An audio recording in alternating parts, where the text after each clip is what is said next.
नमस्कार. आज आपल्या भीमाशंकर सहकारी साखर कारखान्यावर आपल्या सगळ्यांना बोलून तुमच्याशी काही विषयांच्या संदर्भामध्ये संवाद करावा त्या दृष्टीनं आजची ही पत्रकार परिषद आपण आयोजित केलेली आहे.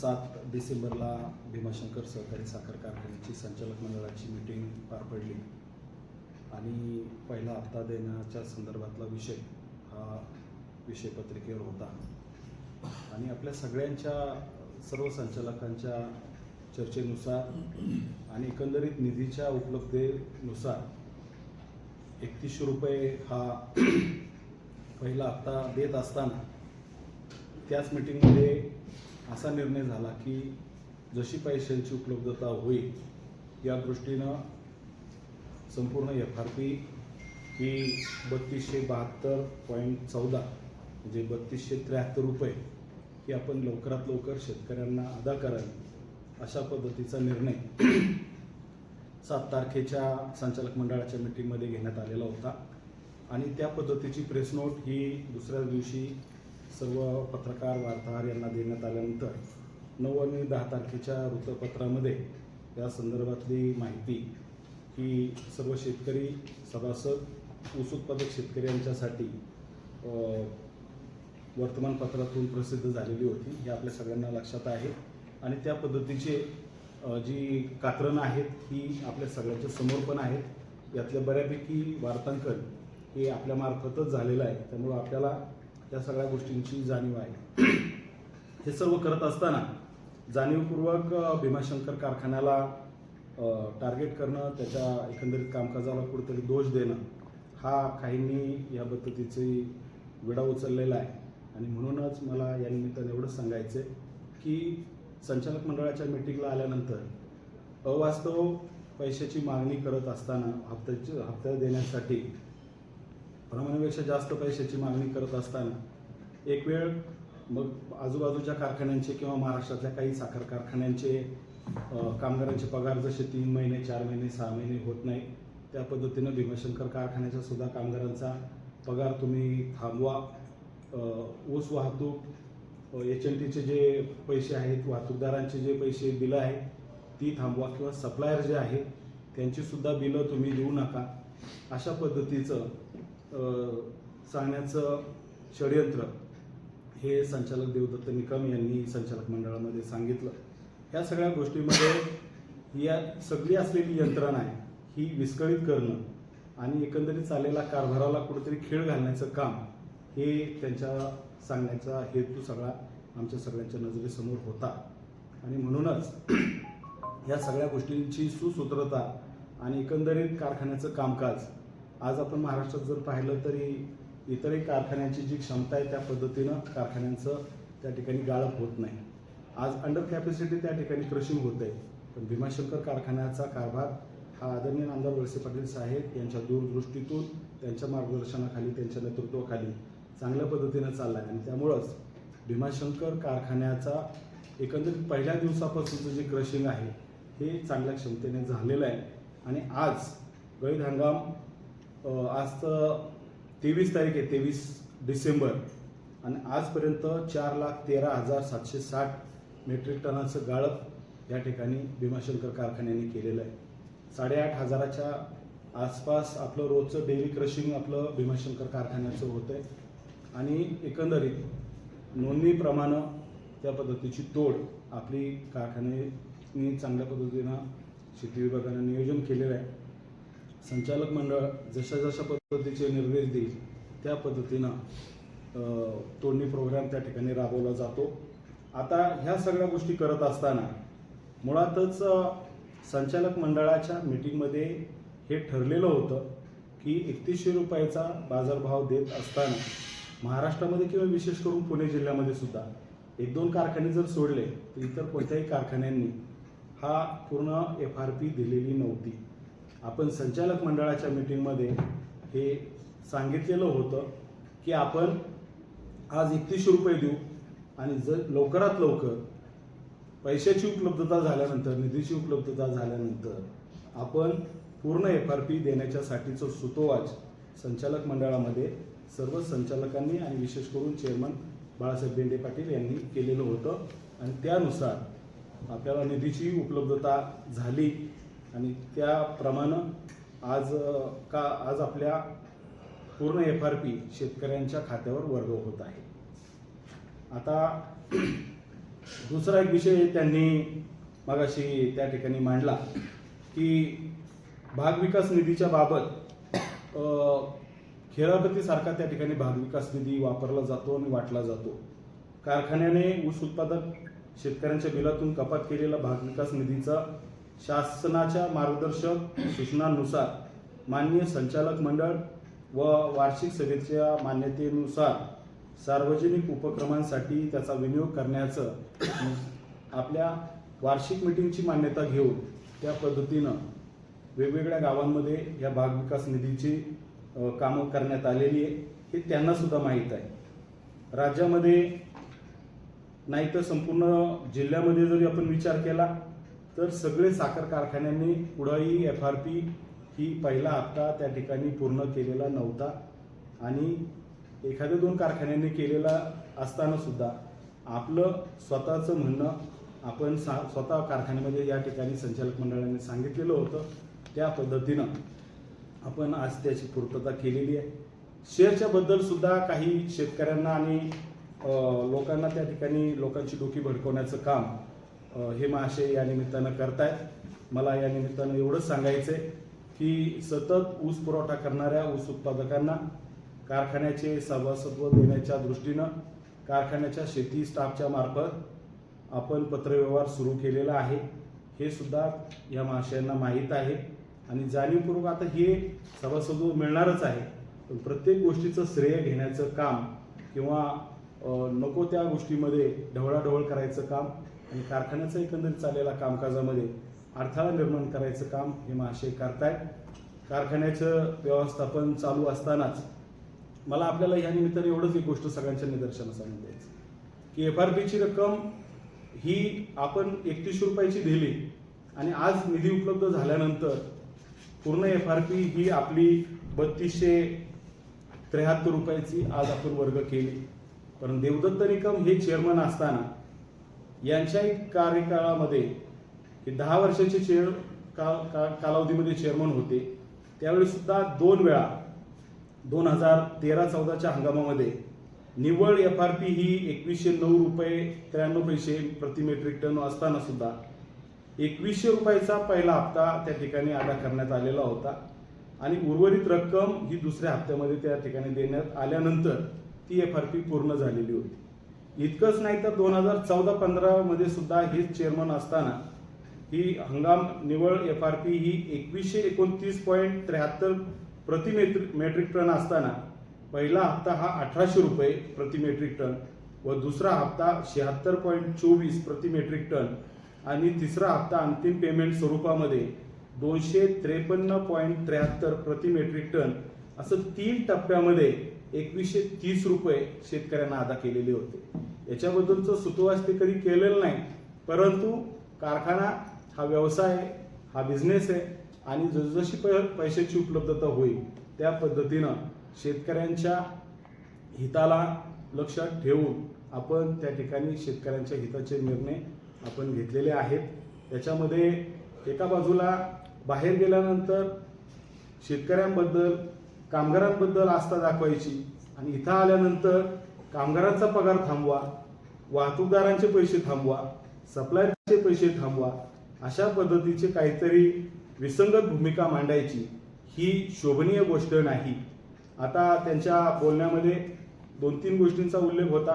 भीमाशंकर टॉपलाच होता, टॉपलाच राहायला पाहिजे, परंतु आम्ही या निमित्तानं त्यांनाही सांगू इच्छितो भीमाशंकरचं कामकाज हे कालही चांगलं होतं, आजही चांगलं आहे आणि उद्या सुद्धा चांगलं असेलच.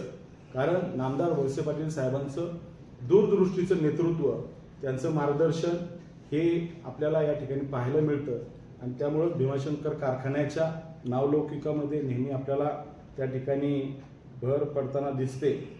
इतर कारखान्यांच्या बाबत काही वेगवेगळ्या त्यांनी भूमिका मांडल्या, परंतु योग्य वेळामध्ये त्याची त्या ठिकाणी उत्तरं दिली जातील. ग्रीन वर्ल्ड पुरस्कार हा परवाच्या दिवशी भीमाशंकर कारखान्याला मिळाला.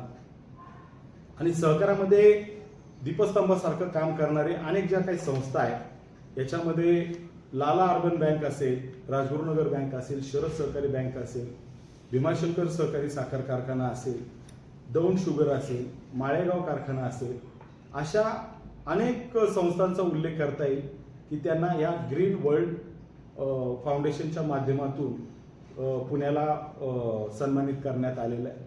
पण हे महाशय सांगतायत की कुठेतरी पैसे देऊन हे पुरस्कार घेतले जातात. माझा या निमित्तानं त्यांना हा एक सवाल आहे की तुमच्या काळामध्ये सुद्धा कारखान्यांना जे काही पुरस्कार मिळाले हे काय पैसे देऊन मिळाले का गुणवत्तेवर मिळाले याचं सुतवाच त्यांनी या निमित्तानं करावं. आणि आपली मर्यादा, आपली एकंदरीत वकूफ ओळखून त्यांनी कारखान्यावर आदरणीय नामदार वळसे पाटील साहेबांवर टीका टिप्पणी करावी. जशास तसं उत्तर देण्याची भूमिका राष्ट्रवादी काँग्रेस पक्षाची राहील. आपण नको त्या कामाचं श्रेय घेण्याचं भानगडीत पडण्याच्या पेक्षा हे जे ठरलेलं होतं ते आम्ही दिलेलं आहे आणि ती पूर्तता केल्यानंतर आज तुम्ही जर आनंद उत्सव साजरा करत असाल तर नामदार वळसे पाटील साहेब दूरदृष्टीचे नेते आहेत. त्यांनी घेतलेल्या गोष्टीचं जर तुम्ही इथे येऊन जर स्वागत करत असाल तर तुम्हाला योग्य रस्ता सापडला का काय असं आम्हाला त्या निमित्तानं वाटतं. हे सगळे प्रकार ते स्थानिक स्वराज्य संस्थांच्या निवडणुका जवळ आल्यामुळे करतायत का? नेहमी एक गोष्ट लक्षात येते की नेहमी माणूस चर्चेत राहण्याच्या दृष्टीनं काही ना काहीतरी क्लुप्त्या त्या ठिकाणी शोधण्याचा प्रयत्न करत असतो. आणि आता स्थानिक स्वराज्य संस्थांचं बिगुल वाजलेलं आहे आणि कुठंतरी आपण चर्चेत राहावं, आपल्या भोवती काहीतरी विषय केंद्रित राहावेत या उद्देशानं आज त्यांनी हा पोरकटपणा जो केलेला आहे तो त्यांना शोभणारा नाही. कारखान्याने ठरवलेलंच होतं FRP पूर्ण देण्याची आणि ती निधीच्या उपलब्धतेनुसार आपण दिलेली आहे. फक्त विषय आपल्या अवतीभोवती राहावेत या उद्देशानंच त्यांनी ही स्टंटबाजी केलेली. ते असे म्हणाले की प्रदीप वळसे हे भीमाशंकर कारखान्याचे व्हाईस चेअरमन आहेत. ते एका खासगी कारखान्याचा स्टेटस ठेवतात. प्रदीप वळसे यांनी राजीनामा द्यावा. प्रत्येक व्यक्तीला वैयक्तिक जीवन पण असतं. आता मी 15 वर्ष सार्वजनिक जीवनामध्ये काम करत असताना भीमाशंकर कारखान्याचा संचालक आणि 3 वर्ष भीमाशंकर कारखान्याचा व्हाईस चेअरमन म्हणून मी काम करतोय. हे करत असताना महाराष्ट्रामध्ये सुद्धा काही दौऱ्यावर जात असताना वेगवेगळ्या साखर कारखान्यांना भेटी देण्याचा योग आला. माझ्या आमचे सहकारी कारखान्याचे संचालक हे सुद्धा बऱ्याच वेळा असतात. आम्ही किसनवीर कारखाना, राजाराम बापू कारखाना, अगदी जवाहर कारखाना कलाप्पा अण्णा वाड्यांचा, तर पांडुरंग सहकारी साखर कारखाना, अशोक कारखाना, कोल्हे कोपरगावचे कर्मयोगी शंकरराव कोल्हेंचा कारखाना असेल, शंकरराव काळेंचा कारखाना असेल, अशा अनेक कारखान्यांना ज्यावेळेस मी भेटी दिल्या त्यावेळेस त्यातली एखादी गोष्ट आवडली तर ती मी त्या काळात सुद्धा स्टेटसला ठेवलेली आहे. सहकार चळवळीचा कार्यकर्ता असल्यानं आपल्या बाजूच्या कारखान्याने 2 लाखाचं क्रशिंग केलं आणि त्याच दिवशी भीमाशंकर कारखान्याने 5 लाखाचं क्रशिंग केलेलं होतं. तालुक्यातून किंवा परिसरातलं 3 लाखाचं क्रशिंग केलेलं होतं.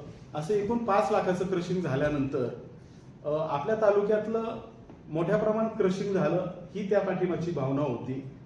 ज्यावेळेस भीमाशंकर कारखान्याला नॅशनल फेडरेशनचा किंवा वसंतदादा शुगर इन्स्टिट्यूटचा पुरस्कार मिळतो आणि योगायोगानं बाजूच्या विघ्नर कारखान्याला सुद्धा जर पुरस्कार मिळतो त्यावेळेस सुद्धा मी त्या दोन्ही कारखान्याचे स्टेटस ठेवलेले आपण सगळ्यांनी पाहिलेले असतील. तर एखाद्याचं कौतुक करत असताना इथं काही कमीपणाची गोष्ट नाही. मी त्यांनी बंद पडलेल्या पतसंस्थेचं स्टेटस ठेवलं नाही किंवा त्याच्याबद्दल काही भाष्य केलेलं नाही, त्यामुळे त्यांच्या पोटात दुखायचा काही विषय येत नाही. त्यांनी तुमचं स्टेटस ते तुमचं पाहतं त्याचा अर्थ नेमकं काय आहे? म्हणजे माझा नंबर अजून त्यांच्याकडे आहे आणि त्यांचा नंबर माझ्या मोबाईलमधून केव्हाचा डिलीट झालेला आहे. त्यांनी अजून असा एक आरोप केला की मी जेव्हा अध्यक्ष होतो तेव्हा जर कोणी व्हिजिटर आला त्याला मी 1 चमचा साखर आणि 1 ग्लास पाणी प्यायला द्यायचो. आता मात्र गेस्ट हाऊसची खानावळ झालेली. आता ते ज्यावेळी चेअरमन होते त्यावेळेस त्यांचं कामकाज त्याच्याबद्दलचा एकंदरीत सगळा विषय सामान्याच्या सामान्य शेतकऱ्याला सगळ्यांना माहीत आहे. भीमाशंकर कारखान्यावर इथं आल्यानंतर एखादा शेतकरी, ऊस उत्पादक शेतकरी किंवा तालुक्यातून एखादा नागरिक आला तर पाणी, चहा देणं ही आपली महाराष्ट्राची संस्कृती आहे. त्या पद्धतीनं आपण त्याचा आदरातिथ्य करतो. परंतु इथं पूर्ण खानावळी चालू झाल्या किंवा अवास्तव काहीतरी खर्च चालू झालेला आहे हे म्हणणं 100% चुकीचं आहे. आणि अशा पद्धतीच्या कोणत्याही पद्धतीचं काही गोष्टी घडत नाही. आता एखादा लांबून शेतकरी आला, बाकीचं कोणी आलं तर त्याचं आदरातिथ्य करणं हे आपलं काम आहे. परंतु नुसतं खानावळी चालू झाल्यात हे म्हणणं तितकं तथ्य नाही. एखादी गोष्ट त्यांनी सिद्ध करून दाखवावी. इथं रजिस्टर आहे. इथं ज्यावेळेस असं वाटत असेल तर त्यांनी अचानकपणाने कधीतरी येऊन पाहावं. आता मी तुम्हाला गोष्ट सांगतो की इथं कारखान्यामध्ये कार्यरत असलेले जे अधिकारी आहेत ते सुद्धा सकाळी किंवा संध्याकाळी जरी जेवले तर त्यांच्या सुद्धा जेवणाची बिलं ही त्यांच्या पगारातून वसूल केली जातात. ते त्या पद्धतीने पैसे भरतात. आम्ही तर परिसरातले सगळे संचालक आहोत. आम्ही आमचे स्वतःचे जेवणाचे डबे सुद्धा आमच्या सोबत असतात किंवा अगदी हाकेच्या अंतरावर आमची घरं आहे. त्यामुळे आम्हाला कधी गरज पडली तर आम्ही जेवणासाठी घरी पण जातो. पण असं काहीतरी आरोप करून अगदी खानावळी चालू आहेत अशा पद्धतीचं म्हणणं हे 100% चुकीचं आहे. पराग कारखान्याला तुमची यंत्रणा, तुमचा ऊस सगळं वापरलं जातं असं त्यांचं प्लॅन आहे. पराग कारखान्याच्या बद्दल, पराग कारखान्याची यंत्रणा चालवणं, त्यांचं ऊसाचं गाळप करणं हा पराग कारखान्याचे चेअरमन आणि त्यांचा सगळा स्टाफ ते सक्षम आहेत. पराग कारखाना ते त्यांच्या पद्धतीने चालवतात. भीमाशंकर कारखान्याच्या मदतीनं पराग चाललाय हे धांदल खोटं आहे. परागची चालवण्याच्या दृष्टीनं त्यांचं एकंदरीत जे व्यवस्थापन आहे ते त्यांच्या पद्धतीनं काम करते. आणि मुळातच ही गोष्ट देवदत्त निकम यांना माहिती आहे की एकंदरीत परागची निर्मिती होत असताना भीमाशंकर कारखान्याचं संरक्षण व्हावं, इथला ऊस बाहेर जाऊ नये या उद्देशानं परागची जी वेळेस निर्मिती झाली. आणि आजही मी छाती ठोकपणाने सांगतो की आंबेगाव तालुका हे भीमाशंकर कारखान्याचं कार्यक्षेत्र असताना आंबेगाव तालुक्यातून एक टिपरू सुद्धा पराग कारखान्याला गाळपासाठी जात नाही. परागचं कार्यक्षेत्र हे शिरूर तालुका किंवा तिकडं नगर जिल्हा किंवा बीड जिल्हा असेल, लांबून त्या परिसरातून ऊस आणतात. त्यांचं हित जोपासण्याचं काम भीमाशंकर कारखाना करत नाही, इथलं व्यवस्थापन करत नाही, आमचा स्टाफ करत नाही आणि त्यांची काळजी भीमाशंकर कारखान्याचं संचालक मंडळ करत नाही. मध्यंतरी शेतकऱ्यांनी लाईट बिल भरले नाही म्हणून वीज मंडळाने कनेक्शन बंद केले होते. आमदार महोदय म्हणाले पैसे भरा मगच कनेक्शन चालू होईल. मी पत्र दिलं, डिपार्टमेंटने कनेक्शन लगेच जोडलं असं ते म्हणाले. आता एकंदरीत या सगळ्या गोष्टींची सविस्तर उत्तर नामदार वळसे पाटील साहेब तर नक्कीच देतील. पण मी साहेबांचा कार्यकर्ता नात्याने मी आपल्याला एवढं सांगू इच्छितो की जसं वीज कनेक्शन कट करण्यासाठी ज्यावेळेस अधिकारी आले होते तर त्यावेळेस आपलं रेग्युलर कनेक्शन राहावं या दृष्टीनं 5-10% फक्त आपण वीज बिल भरा म्हणजे आपली नियमितता राहील. अन्यथा आजही त्यांच्यावर ही टांगती तलवार आहे आणि एखाद्याच्या पत्रामुळे ते नियमित झालंय असं म्हणणं तेवढं सोयीस्कर नाही.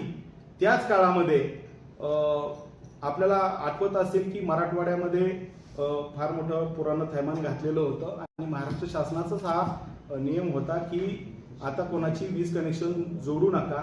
आता जर महाराष्ट्र शासनाने जर शेतकऱ्यांची वीज कनेक्शन जोडू देण्याचं श्रेय जर एखादी व्यक्ती घेत असेल, भीमाशंकर कारखान्याने FRP देण्याचं जर ठरवलं असेल आणि त्याचं क्रेडिट घेणारा एखादा व्यक्ती असेल तर मग अशी आमच्या कार्यकर्त्यांनी खूप चांगल्या पद्धतीने सूचना केली.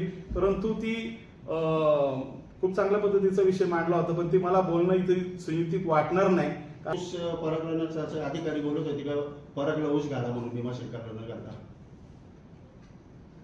मगाशी खंडागळे नावाचे एक व्यक्ती मांजरवाडीचे त्या ठिकाणी आलेले होते आणि एकंदरीत त्यांनी तिथं सांगण्याचा काही प्रयत्न केला. योगायोगानं आपले प्रसार माध्यमाचे प्रतिनिधी त्या ठिकाणी होते आणि आपले ज्येष्ठ सहकारी सुरेश वाणी साहेबांनी त्या व्यक्तीची त्या ठिकाणी पोलखोल केलेली आहे. त्या व्यक्तीला MD साहेबांच्याकडे घेऊन गेले. त्याची भीमाशंकर कारखान्यामध्ये नोंद पण नाही आणि आपल्या भीमाशंकर कारखान्याचा कोणताही कर्मचारी कोणीही म्हणलेलं नाही, कोणता अधिकारी म्हणलेला नाही का परागला घाला. हे जाणीवपूर्वक इथं वातावरण दूषित करण्यासाठी त्या इस्माला या ठिकाणी ते स्वतः घेऊन आलेले असावेत असा आमचा सगळ्यांचा.